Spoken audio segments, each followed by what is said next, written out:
The King of Podcasts Radio Network proudly presents the Broadcasters Podcast, where we dive deep into the media industry headlines and dissect the digital disruption that diverges the masses into the new media counterculture and away from the media establishment.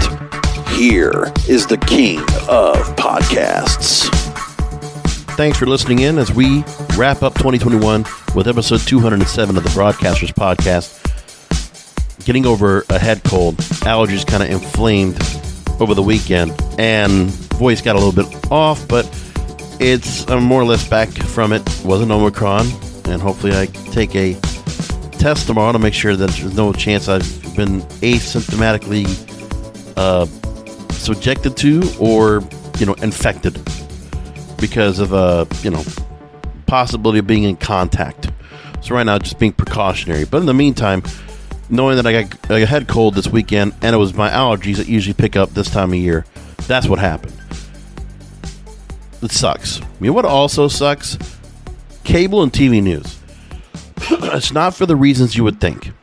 And as you know on this program, I don't like to talk about politics. I avoid it as much as possible.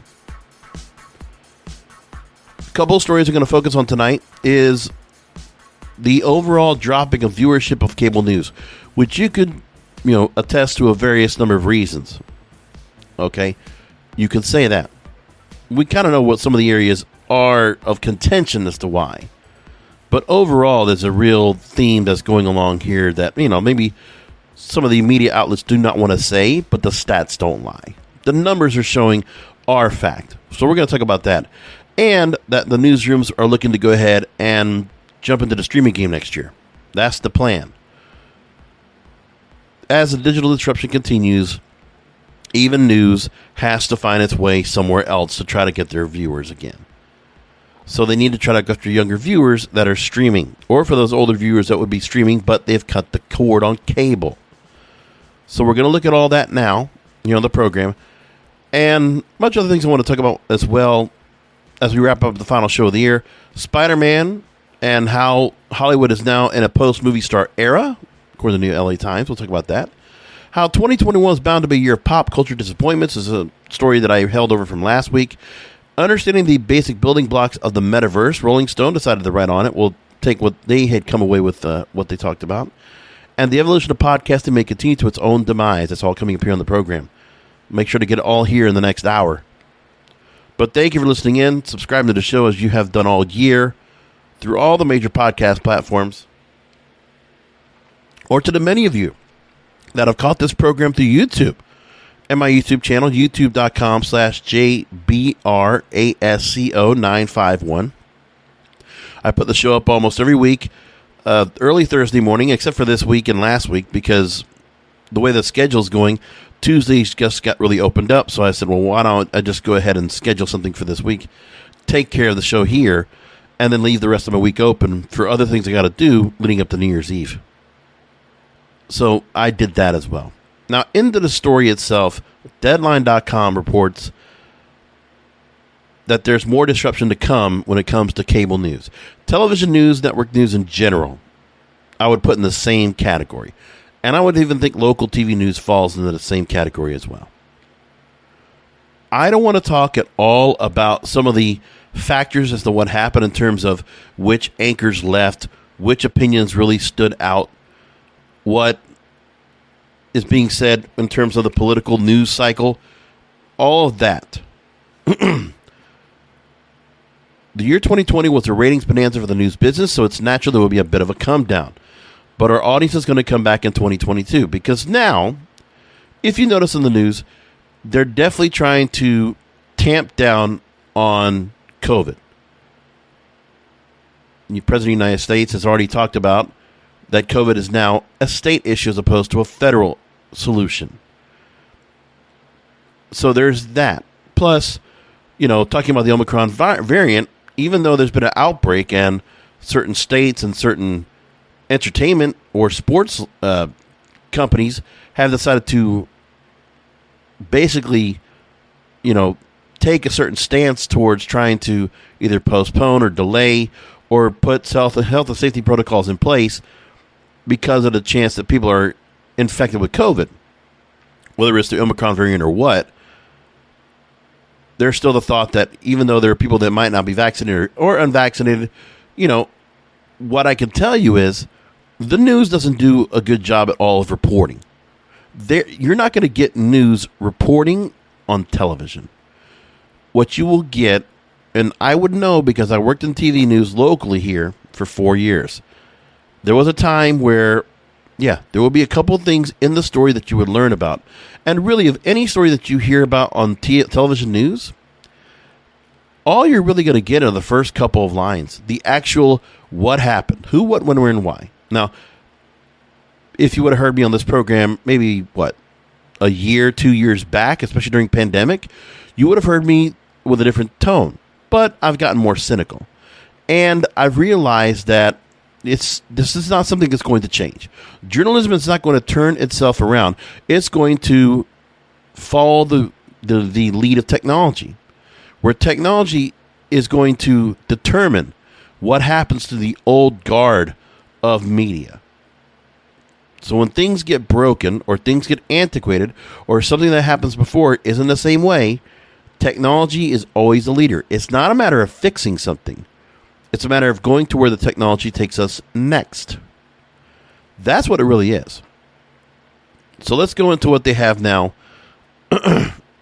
All the networks right now of the cable news, they are investing in streaming. Fox News added a Tucker Carlson show to its Fox Nation subscription streaming service. They've been around for a while. NBC News is pumping more money to hiring for its channels. They have one called The Choice from MSNBC, and CNN is prepping the launch of CNN Plus. Now, in terms of the ratings, Fox News has been the top-rated cable news network for a while. There was a time where CNN and MSNBC actually led in various viewership categories. Fox News was also the top cable network overall among viewers and total day in prime time. Meanwhile, ESPN took the title among viewers 25 to 54. Remember, cable news, predominantly older audience. And when you look at the advertising they mostly have on those shows, it's toward to an older audience. A lot of medicine, a lot of investment, a lot of financial, certain areas. I mean, there's some ads out there, but that's really what it comes down to. CNN, even with the overall audience declines in 2021, still marked the second most watched year, second only to last year. And MSNBC took the claim that they're the top cable network among African-American viewers for the third straight year, and both networks ranked in the top 5 of cable networks overall among total viewers. Now, they go into highlights, which I'm not going to talk about, because I don't care. It doesn't matter. So when you look at those numbers, the numbers they have, this is the big part. And this is not something that you could say just because it was a presidential election year, that changes much. Because we know there was a lot of headlines that happened with the ongoing COVID pandemic, along with what happened at the start of the year, and various other stories that would have raised the ire of people with what happened. So Fox News lost 34% of its viewership from year to year. MSNBC lost 28% of its viewership. CNN, 39% of its viewership. In prime time, Fox News lost 41% of its viewership. CNN, almost 50% of its viewership. MSNBC, 39% of its viewership. And for all day, Fox News down 29%, MSNBC down 26%, CNN down 31%. Part of it is going to be the ongoing cutting of cable. The other part is because of the fact that people, when news was weaponized, and this doesn't matter what side of the aisle or not. Okay, there's a lot of different factors. One, when you look at COVID and you look at how people were handling this, the story that the news would like to talk about are those that are unvaccinated and vaccinated and the actual state of emergency measures by certain states and on the federal level. But what about the health portion? I mean, how often do we actually hear And I'm not telling you I watched it because I kept my news resolution of not watching TV news. But I would see enough clips on my social media feeds and, TikTok to keep up.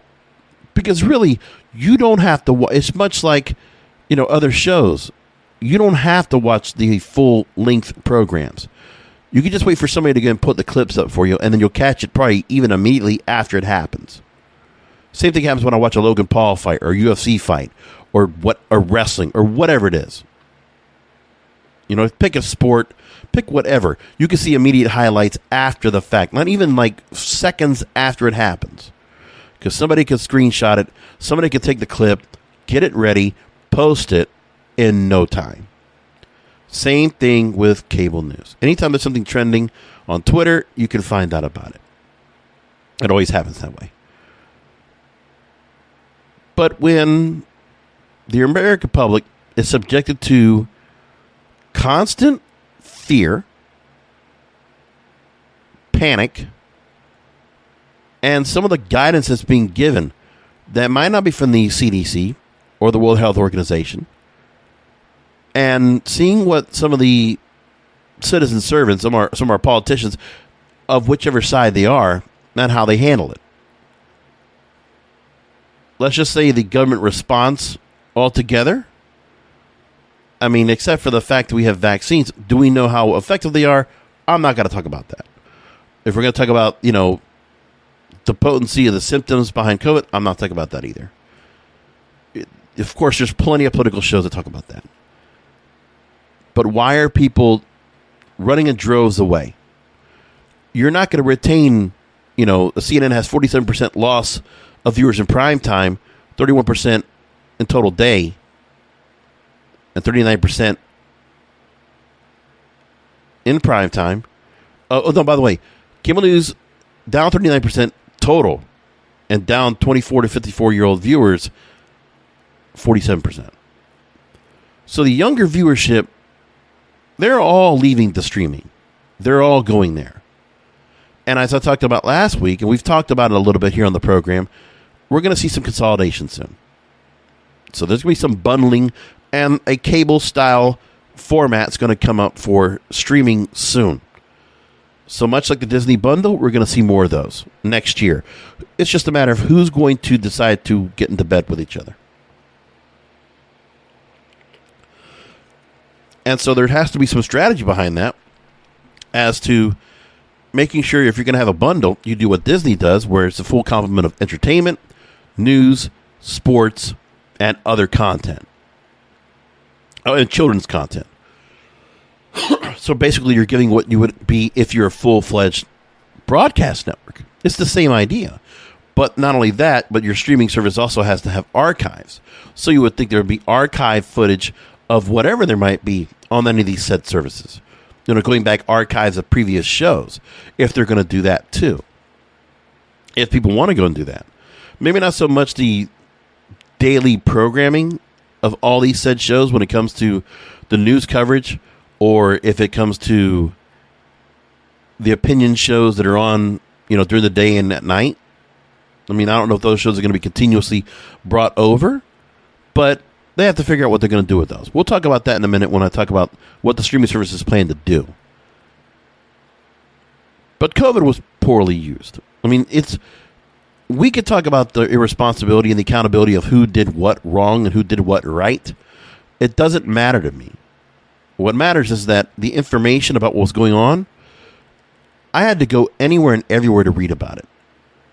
Because it's not even to the point where you can read a news story and then get, some of the similar information, and you have to dig to some other articles about the same topic to get more information. You just can't get the information laid out on a TV news broadcast. I mean, there are some things where you might get a little bit more. I mean, for instance, you have the fight when you have to read something from the newspaper. Like, okay, here where I'm at, Palm Beach Post is the newspaper, the publication. Some blogs and some other stories that come on from other areas. But if I want to read about Palm Beach related news, I'd have to hope that one of the local TV stations will put up a video and a transcript of a story that's similar to what I'm looking for.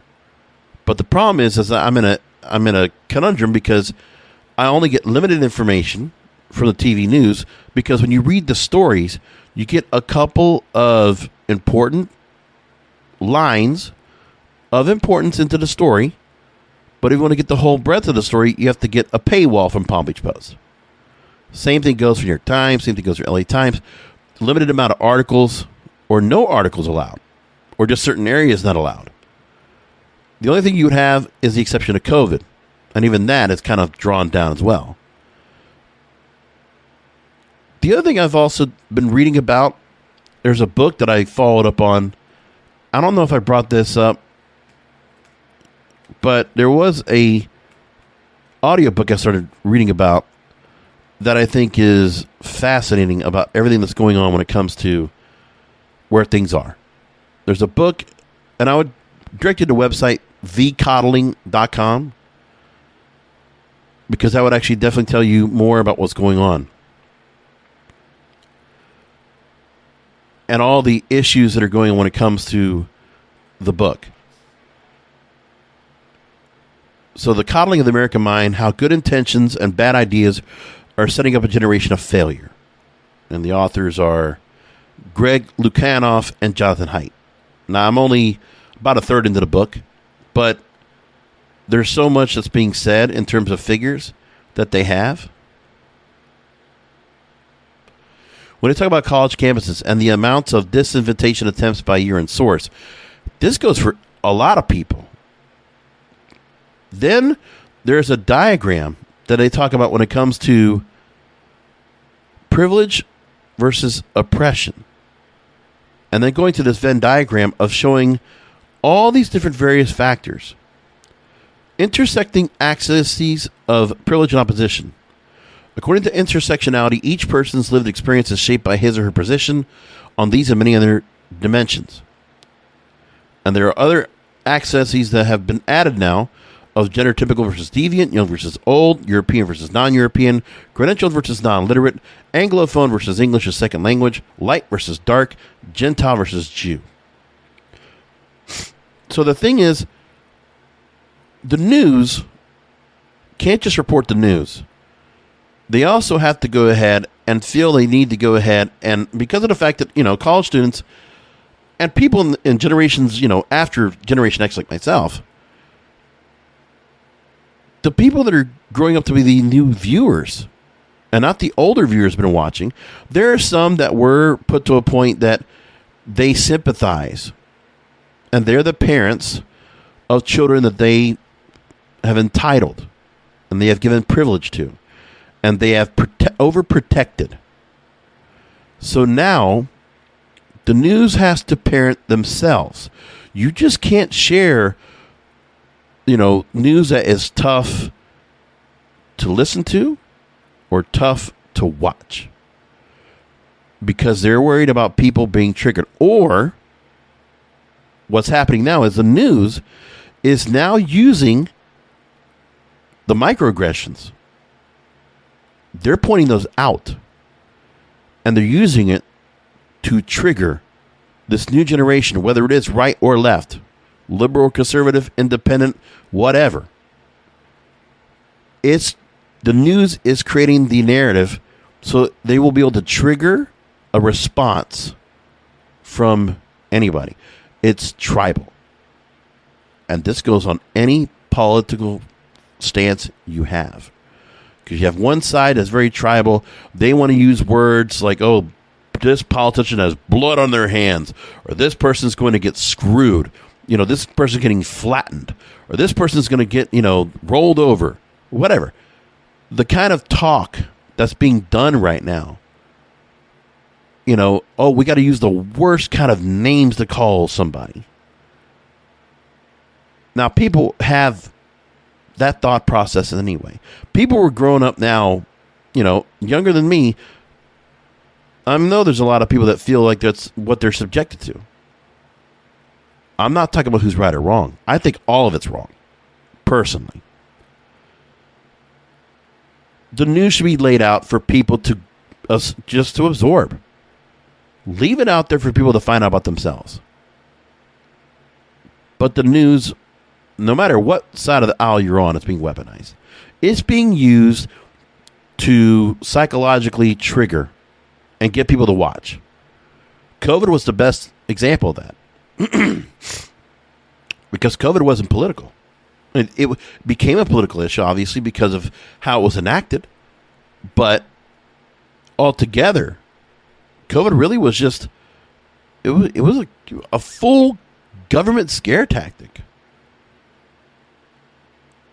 Now, not that there wasn't a reason to panic or not a reason to be concerned and not a reason to practice health and safety protocols. I'm not disputing that at all. Okay? All I'm saying is the news decided to play with this information. We know that most people are not going to watch every, coronavirus task force meeting that's out there. And in most cases, a news source might not even air it. They might even do that. Because for the most part, you'll get more of your information watching something live. The actual press conference, the actual event. Are you getting anything from the questions that the reporters ask after the fact? No. You know what they're doing? They're asking gotcha questions. They want to catch some kind of soundbite they can use because, first of all, credit to that reporter to get this person to say something, right? And then B, let's see if it triggers a response off of them that other people can say something about. Because if they just get some kind of response and it can be used into like, okay, this talk show host or this opinionated anchor, they can say something about it, but it's not even the opinion anymore. We know that all news in general on cable and on television now, for the most part, it is slanted. And I'm not even talking anymore about liberal, conservative, nothing like that. It's all slanted. It's all a narrative. There's opinion embedded in everyone's work on television because that's a medium of entertainment. They don't care. There's no money in informing people anymore. I get more information from TikTok than anybody else, or from Twitter than anybody else. And even then, I have to filter out and validate the stories. Hey, there is no fact-checking in terms of let's get multiple sources on a story. Let's get it right instead of trying to get it there first. The days of retraction or corrections, those are dead. I mean, they might get done, but they're not made important anymore. They don't care. And when you put an institution like this, the fourth estate, as everybody wants to go and herald this, there's a lot of reporters and a lot of people in media that work some big corporations that still think that, we're still living in the days of like when you have some movie that, it's like politics is still this fun thing. It's like, oh, look, it's Wag the Dog. It's American President. It's Dave. No, it's not. Not anymore. I mean, they try to put out movies that are about politics, but who's watching those? And either they're funny. No. And by the way, Dave's a great movie. Kevin Kline, right? Frank Langella, excellent movie. Ving Rhames, excellent movie. We're not getting, All the President's Men. We're not getting. We're not even getting Spotlight. Okay, none of that. The way that news is presented now and portrayed, it's also antiquated. When you hear the reporters and you hear the anchors, and they still have that tonal delivery that sounds like something got a hard copied inside edition. They really think that people want to hear their news written like that. They actually think they want to hear a story that is read like this. Let me just read the start of this Deadline article. I'm going to read it like an anchor would thread it. The year 2021 was one of tumult in the news business. Chris Cuomo got fired. Brian Williams' surprise exit. Chris Wallace bolting for a rival. And that is not even getting to the daily headlines about Tucker Carlson's vaccine doubts and distortions, the Great Replacement Theory, or January 6 false flags. let's go out to the reporter on the field. A lot of this was expected, Tom. As the news cycle moved on from the four-alarm fires of the Trump administration and the momentum nature of a presidential election year, coupled with the onset of COVID-19 shutdowns, the year 2020 was a ratings bonanza for news businesses, and so it's natural there would be a bit of a come down. Do you really want to listen to news like that? Do you really give a shit about what they're saying? They're sanctimonious. They're hypocritical. They're fake. In terms of, it's not even done where it feels like they're being realistic about anything. It's as if, this is so beneath them. We're talking to the plebeians out there. All you peasants, we're on this upper echelon here in our bubble of Harvard Ivy League graduates. And, we are in this club of doing things. We don't live amongst the rest of you. This is a caste system. So the news people are trained to still interview and still report the same way over and over. You would think in the last 40, 50 years, people would have changed along with the times, but nobody has. If you look at the way news is reported, the only difference you really have, is we're getting more representation, more of a makeup of representation that is different than before, right? Sure, we have more people that might be black or female or gay, possibly transgender. We're getting that makeup of what is supposed to be a makeup or representation of the audience. So we're getting some of that, right? And not even so much of that, but there's a little bit of that because there is a thought, let's just put some token, this person that checks this box, this token person that checks this box. I'm not going to judge those individual people. I'm going to judge the management, the publishers, those people that make the decisions on who is going to do what. Those are the people I'm going to talk about.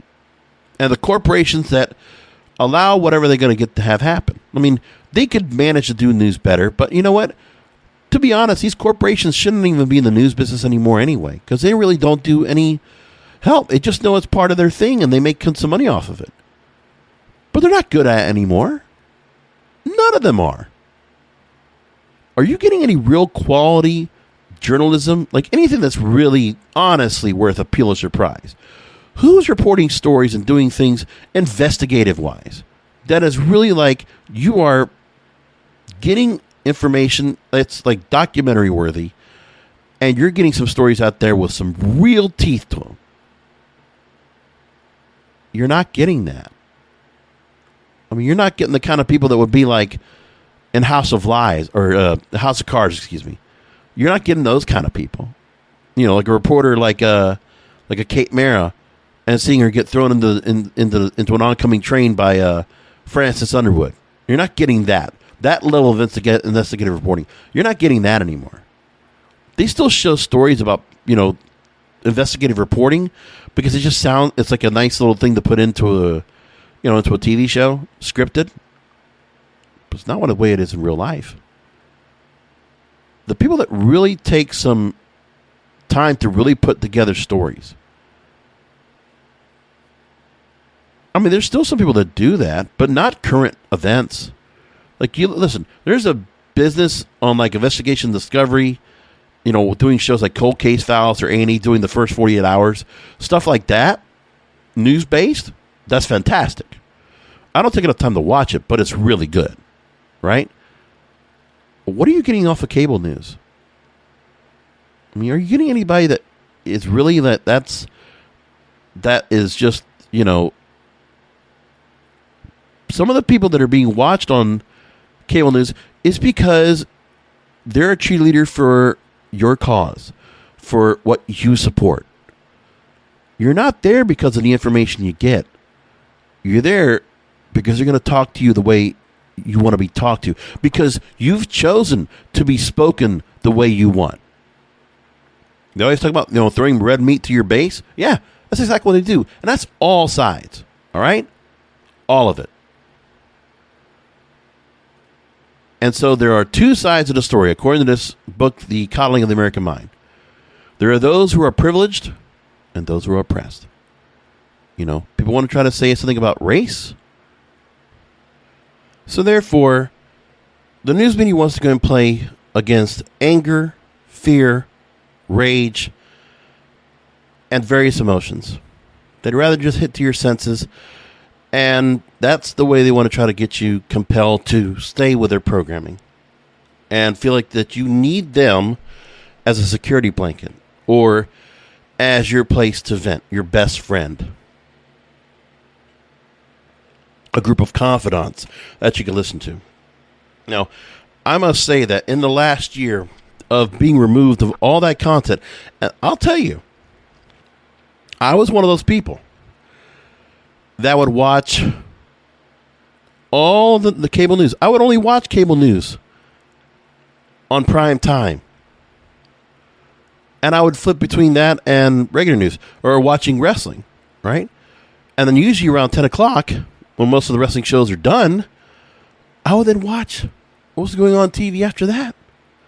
Or I would just kind of stick to something else because wrestling was kind of a little bit, whatever. And I would just stick to watching, whatever cable channel. And I would actually be one of those people that just really always had to watch what was going on in the news and keep up with things. It was like a spectator sport. Well, it's not a spectator sport anymore. It's not fun anymore. But getting back to my original point, before I know I've been going off into a tangent, but I'm just explaining to you what I see is why the ratings are dropped, and why people are leaving by the boatloads. Okay, to subject people and to play up the sides of privilege versus oppression, they don't want to call it that. But that's what there is. That is reality. There's no doubt about that. So there is able-bodied versus infertile, poor versus rich or upper class, female versus male, heterosexual versus trans or versus gay and lesbian, transgender versus cisgendered, right? There's all that, and it makes sense. But it's the way that the news wants to go and use all this information. And as soon as they go to streaming services with this, it's not going to do any better. So they're going down a slippery slope. News is going to be less important to these news outlets very soon. They're going to have to figure out that if streaming doesn't work well for them, because I would be definitely surprised if the subscriber bases for any of these channels are that significant. You might get a certain audience of people that you can persuade, 20, 30% of your audience of 50-plus-year-old males and females to buy into this, and maybe some other people that will buy into this. But for the most part, if you catch anybody watching, unless they're not watching at home, CNN's no longer in airports anymore. Like, you can still get news channels, but it's background. Like, who's paying attention to saying, put the volume up, I want to hear what they're saying. Like, how much of that is happening now? I just don't bother. And I've missed nothing. I realize I'm just as informed as I was before. But then I bought into the narrative, I want to hear more about this story. I want to hear what this person says about it. This person says about it. I like this person. I don't like this person. Here's the dissenting point of view. Here's another dissenting point of view. The same rotation of people over and over. And every channel has their people. They don't care about you. They care about your support for what they care about. But it's nothing about you. Do you think any of these people, if you met them on the street, they even have your own concerns and interest? And if they do, are you sure they're being honest and very real about it? No, of course not. So the streaming wars are going to be real coming up next year. As the nation's big media companies like to woo new viewers trying to pick their way through a dizzying number of streaming outlets, news divisions are signing up for the battle. ABC News is looking to launch content related to GMA, Good Morning America, in 2022. Today has already done so, the Today Show on NBC. and they're mulling new programming concepts that could appear on Disney+. Quote, it's about reaching audiences wherever they are, whenever they want, and whatever device they're on.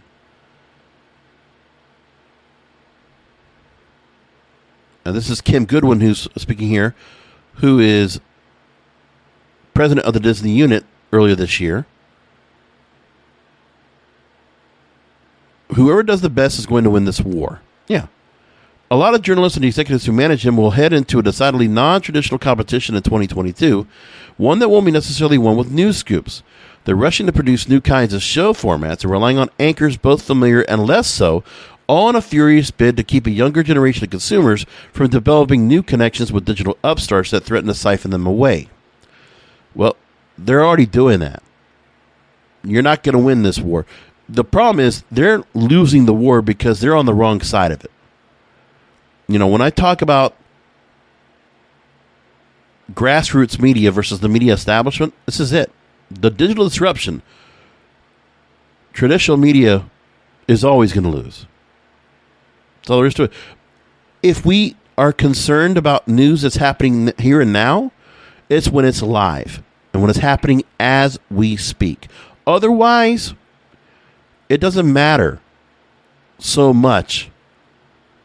Because the truth is, the local news outlets now can do just as good a job, somewhat better, than their national counterparts. Now, you still need a national presence for stories, which is what you use your local affiliates around the country to carry the load. But we don't need national correspondents anymore.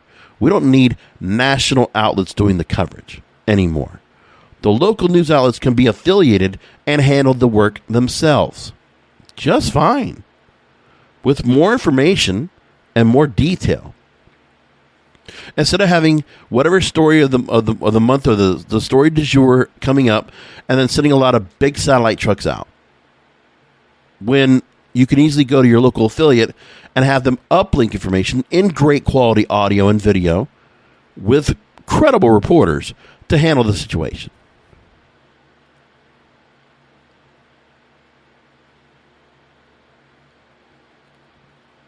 Now, the fight is well underway, according to Variety.com. NBC News, just before Christmas, ran full-page ads in the New York Times and Wall Street Journal touting its still growing NBC News Now streaming outlet.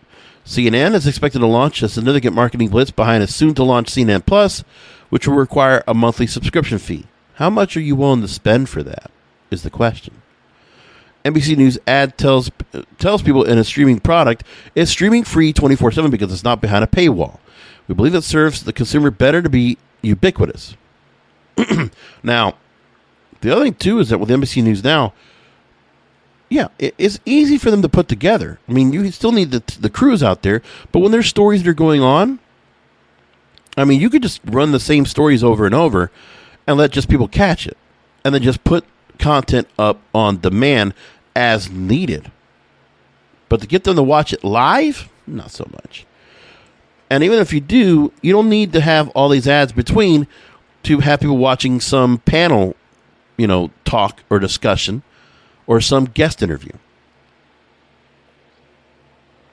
The other thing, too, is that they need to realize if they really do want to help, make themselves more relevant or more concerned, then take more time for content. No more 5-7 minute blocks. Take actual time. If you have a story you want to talk about, give it more time. We're not stuck to some format of commercials. We're not stuck to some format of things where the news cycle, you have to blink and then another story comes up. Take time to actually talk about stories. And not every news story needs a pregame panel. We don't need that either. I can't even watch pregame show panels or postgame show panels. I don't watch them. I care about the game. The sport. So NFL football, NBA. I mean, I don't care about the panels, the halftime shows. No, give me the actual sport. Let me watch it for myself. You want to show me the highlights? Great. You want to get me the interviews with the coaches and the team and the players after the fact? Great. Give me the information on injury reports? Great. That's sports. That's what they do. Sure, there's the gossip and stuff that's going on, but that's like the ESPNs of the world that want to do that. Okay. You want to be kind of like Hollywood, and you want to try to relate your audience, to watch sports and try to gain more viewers. All right, I got that part. That's understood, and that's what all these talk radio shows on sports do. They need to fill time. Right now, okay, for sports, I follow the Score app, and it's so damn good. I get the information, injuries, this and that. Favorite stories catered and curated to what I care about. There's not any news source that really does that for me that I care about. I tried the Associated Press. I tried other, Flipboard. I tried the Ground News app. Remember, I tried that for a while so I could see the bias of stories. Well, I don't care about the bias of stories anymore. That was like, kind of cool thing for like about a minute. But the truth is, when I look at the places that are always doing the same stories, then all the bias is telling me is that, I don't want to read any of these stories. Because it doesn't matter. Because no matter what side there is, if there's no even Steven reporting about what's going on, that's not judgmental, that just tells me what's going on, just tell me what's going on. Don't tell me why or try to create some spin around. I don't need that. No circle jerk. Just tell me what's going on. And I'll take care of the rest. If I want analysis, I could talk to other people about it. Or maybe there's something I don't need to know about. And some people just want to be more curious, and they want to be able to talk about this with somebody, so they go ahead. No, I don't care about that. The skirmish is intensifying at a critical moment. Big media companies like Comcast and Disney are under pressure from Wall Street to show more growth in subscriptions to outlets like Peacock and Disney+. So that's the other part. To try to keep these subscriptions up, they have to start adding more news content because sports and news are what people are subscribing for, besides the scripted content. I mean, for me right now, the only reason I have Peacock is because I got WWE Network. Because I'm watching their pay-per-views once a month, or the NXT shows, or whatever they got. There's their content I'm watching. And you know what? I'll watch Sunday Night Football on there, and other sports. Otherwise, no. I can't tell you what other shows on Peacock I've watched. I don't think I've watched one movie or TV show on there. When I go to Showtime, I know what kind of shows I'm getting as pay cable, and I know what the quality is going to be on those shows. Same thing with HBO Max. I mean, some of these channels, they just realize that's what they need to do. News companies already make millions of dollars in advertising and distribution fees in each year with their cable networks and popular shows. But the younger audiences that the entire media sector covets are finding past information that don't often include traditional sources. A November study from the Pew Research Center. More information, stats say everything. 84% of U.S. adults say they sometimes or often get news from a smartphone, computer, or tablet. That's where I get it. 68% compared with those who said the same about television, or 34% who expressed similar relationships with print publications. Digital upstarts like Vice, Fox, and BuzzFeed have expanded formats like podcasts and immersive on-the-ground reporting without the use of traditional anchors. Right? None of the news outlets just flipped the switch on broadband. We already know there's been outlets that have been doing live stories. That's been done. Now, CNN is being very aggressive in the new entry to reshape the market. The company isn't taking small steps. They have rated top talent from NBC News and Fox News Channel. They have brought on Casey Hunt, Chris Wallace, former Nightly News executive producer Jen Suoso to augment its staff. Detractors privately scoffed that the Warner Media News giant is late to the game and suggest consumers may resist opening their wallets for yet another streaming service. But executives remain sanguine about the challenge. 18 months of market research indicates a crowd of consumers that will come to the CNN service. And CNN Plus is said to be able to lure superfans, aficionados of long-form non-fictional programming like CNN series led by Anthony Bourdain and Alicia Ling, subscribers to other news services who may want to be getting less of the news and information that they might want. So CNN Plus wants to be direct-to-consumer global news. And the new outlet is not looking to be a CNN 2 or a CNN headline news. They want to stock the streaming outlet with live news and lifestyle programming, expand its coverage of business, travel, food, and popular culture. Now, okay. That's actually what CNN was really good at. They used to have an entertainment section that was actually really well done. The Showbiz Tonight show was actually really good. They used to do finance. They still do to a point, but their business coverage was actually pretty good back in the day. And yeah, they did sports. Remember Sports Tonight? That was actually pretty good. CNN actually had some pretty good people doing Sports Tonight. CNN at the time just was a different feel. And it's not just because they did 24-hour news. Their nighttime programming, when you had Larry King Live and you had Sports Tonight and Showbiz Tonight and stuff like that, that's actually pretty good shows. They had some good talent on there and some good information. And for whatever reason, they just they lost touch of it because other outlets decided to do a better job because we're more focused and more intense on narrowcasting. So you just don't have one outlet doing everything. But CNN thinks they're going to be able to do everything again. They want to take the place of what Food Network or TMZ or Travel Channel. They think they're going to take the place of those places. Or E-Network. They think they're going to take the place of that. It's not going to work. I mean, maybe because those individual networks have not taken themselves from cable over to streaming, so they're going to try to corner that market. Okay, I can see that. If they decide to do that, that's not a bad thing, but how much of that's news? It's not. Okay? Business, travel, food, popular culture. That's just other content. That's like reality show content. It's not news. So CNN, they're actually trying to do something that's not just news, which is what their bread and butter was before. They got into this whole game of, the political spin cycle. And it's not fun to watch anymore. I don't care for it. If I want to be miserable or upset, can you watch the news with a smile on your face? Can you be happy after watching a newscast? No. There was a thing where they used to talk about the lighter side of news, the kicker, they used to call it. At the end of an hour or show, Jeannie Moose, right? The CNN reporter that always does what is called the kicker. A story that's supposed to be lighthearted or something fun or cute or sentimental that leaves you with a smile on your face at the end of a sad day of news coverage. Because we're not getting a lot of great news out there. I mean, you have people that are anxious and depressed and nervous and rageful and angry and vengeful and bitter, and you're playing to those people. And for those news outlets that want to do that, you have no soul.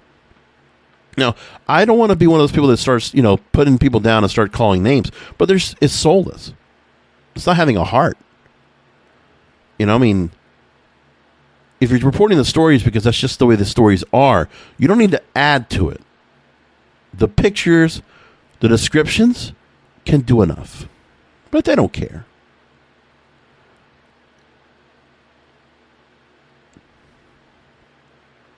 So some of the questions that are asked here is how one thing, however, is certain in the new world of streaming news: nothing. In this Variety article, they say every big news outlet vying to establish itself for streamers is pursuing a different direction. Should news be utilized to drive subscribers to a broader site?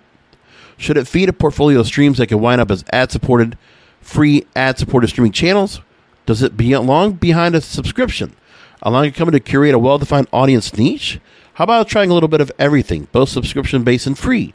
And how much of the content that already drives viewership on cable and broadcast can be used for streaming?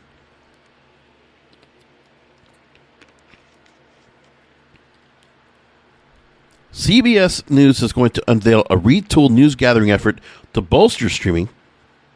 Once known as CBSN, they're going to be formally folded into the rest of the Viacom unit's operations. The idea is to become the premier local to global streaming news platform, giving users the broader perspective of CBS News along with the boots on the ground of regional journalists from its various local news operations. Which is what I was talking about. We don't need national correspondents. Let those people, again, boots on the ground, already there, familiar with the territory. I probably think they would get a better grasp of the story than somebody trying to come in second-handed. Just saying. To fuel all this programming, the media companies need more people. So talent's going to start getting swapped around as a result of this. So who's going to really benefit? All these all this talent that's been on TV for a long time, they're all going to benefit from this because they're all getting signed for bigger, better deals. Does that benefit the news viewers? No, not one thing. It's because all these big corporations are being much more ambitious to get their streaming services up. So they're putting money into it. They're injecting money into it. They're not injecting it into... Let me just put this as well. If you had to try to compare the amount of money being spent on the talent as opposed to spending money towards the affiliates on the coverage they have, because the local news budgets are getting cut. Meanwhile, cable and national news are increasing. What does that tell you? We're not getting better news coverage. We're not getting more investigative stories, more people taking time on stories. No. But the talent being brought on to anchor and hedge the news for us, they're getting paid more. That doesn't benefit anybody that is watching. It doesn't do anything. So the news companies are also pushing boundaries. The streamers aren't all built on the decades of old TV network infrastructure that requires short segments and mandates a specific number of commercial breaks, which is what I talked about before. So the news outlets now have the chance to offer in-depth reporting and longer discussions about topics, which is what they should do. In some cases, the streamers can even offer other types of programming. Local stations owned by Viacom CBS, for example, can use streaming to stay with important stories longer, perhaps than their national counterparts. And the time to experiment is now, according to a consultant talking about the 2022 midterm elections and the start of campaigning for the 2024 election season. Quote, there won't be enough room for all the streaming options to lead. Some will rise to the top and carry the bulk of audience. The others will be secondary in nature. And to close out that story, they say that news companies must quickly map out a plan. The next few months will no doubt feature more big programming swings and glitzy new hires. None of that, however, will erase the fact that the news companies are making a big leap into tricky new territory. Chances there will be some failures and retrenchments. Yeah, we're going to get some quibbies out there that are going to tank considerably. And out of all these companies out there, to be honest, it sounds like CNN's got the best options going.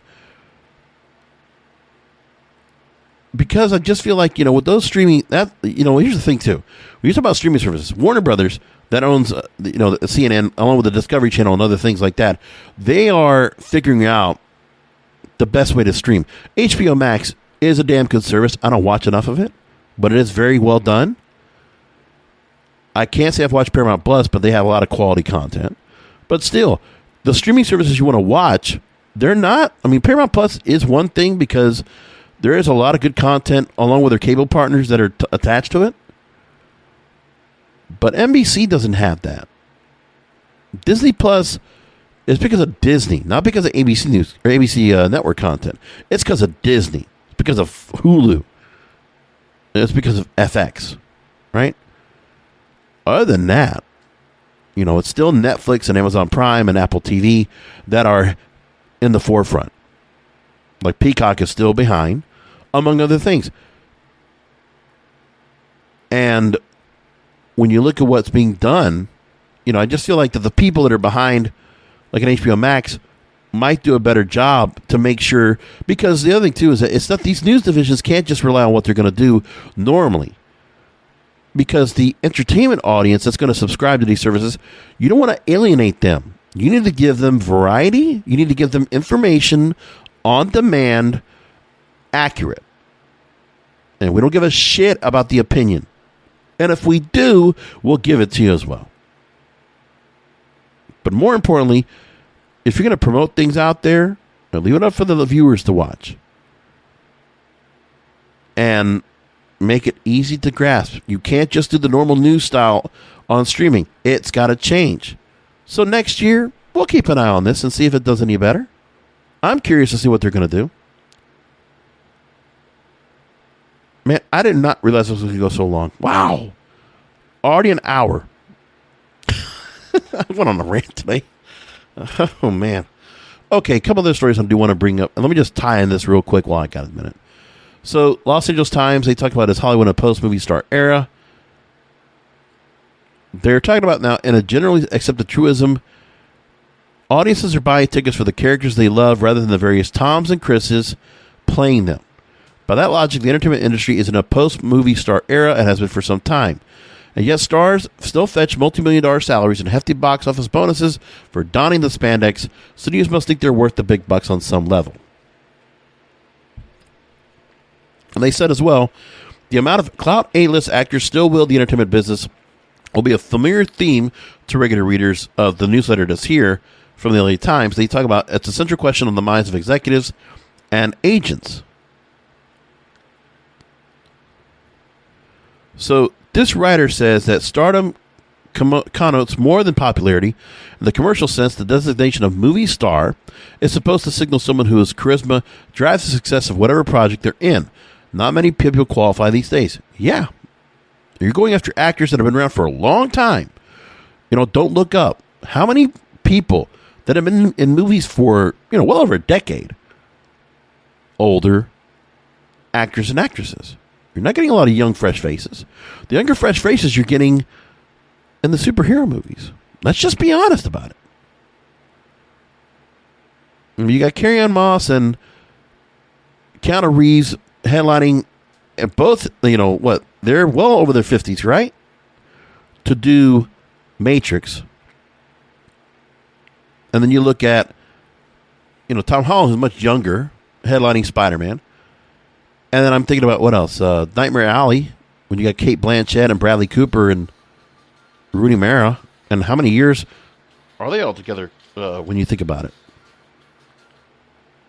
So one other thing they make mention of here is that among the latest generation of film actors that can open a movie based largely on their own appeal, someone like Tom Holland could. They're saying that right now. And we're going to see how that happens because he's featured in another movie with Mark Wahlberg next year, and I forget the name of it right off the top of my head.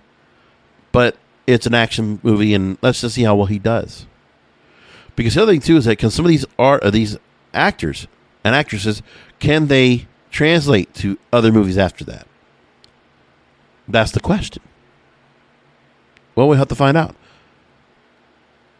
Now, Wired.com put a story that was about the year of pop culture. I want to just go ahead and just touch upon that real quick.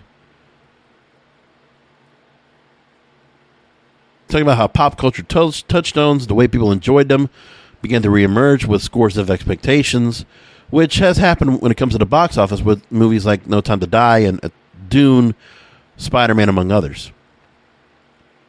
And that there were other issues of disappointments that happened when it comes to music.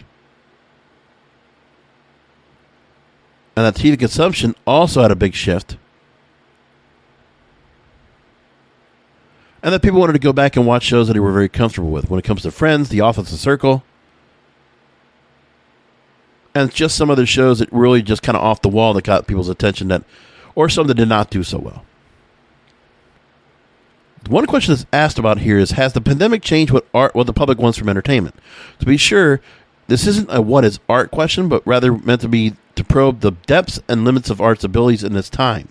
Pop culture has always been a salve, a balm, a compliment to and commentary on the times in which it exists, but it usually exists along lived lives. With a lot still on hold, consuming culture became the thing people did while they waited. And what they chose to consume changed. Some wanted comfort or escapism. Others want to get back to the multiplex as soon as possible. Nothing was as certain as change. Yeah, people just want to go back to normal. And we like our escapism. We don't want to live in what's all this going on here. We don't need that either, which is very important. It makes a point. So there have been some stories that were kind of debunking and, playing down the metaverse that we talked about a few weeks ago here on the show. Even Wired talked about how the metaverse land rush is an illusion. The real estate of the future is plagued by buggy software, empty servers, and huge opportunities for abuse. So yeah, the hit pieces are already coming, which tells you something people are actually paying attention to. Meanwhile, Rolling Stone, they say that the metaverse is composed of extended reality experiences. And they went through and just really went through a simple part of explaining everything, kind of as a reference. That the overall user experience aims to be seamless and interconnected no matter the hardware or software you're using. Think of it as the World Wide Web with enhanced layers that can be fully immersive. And that's of various realities in terms of virtual reality, augmented reality, and mixed reality. Now, one other hit story. This came from the DePaul University Press, which I figured I'll just take this there. What's this? The DePaulia. So somebody named Chenere Ebe wrote a story back in November about the evolution of podcasting may continue to its own demise.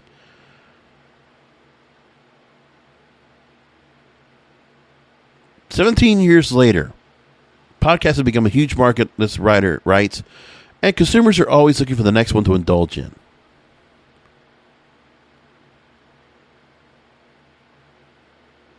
And they spoke to Jordan Stalker, an adjunct professor at DePaul University's College of Communication, and saying the rise of popularity is due to freedom of selection. But this professor explains the media's rising popularity garners attention from larger legacy media companies. The most popular podcasts don't come from people in their dorm room or their basement. It wouldn't be a group of people talking about a subject either. There's more to it. So there's a common theme that said that there's an oversaturation of the podcast industry. Yes, there is.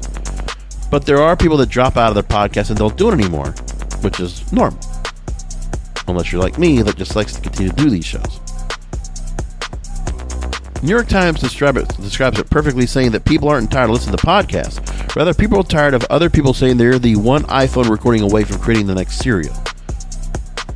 According to Washington Weekly, the bright future of the podcast industry is under threat by monopolistic media companies. Yeah, Amazon and Google and others coming, and Spotify and iHeartMedia. All they're doing their things, but of course,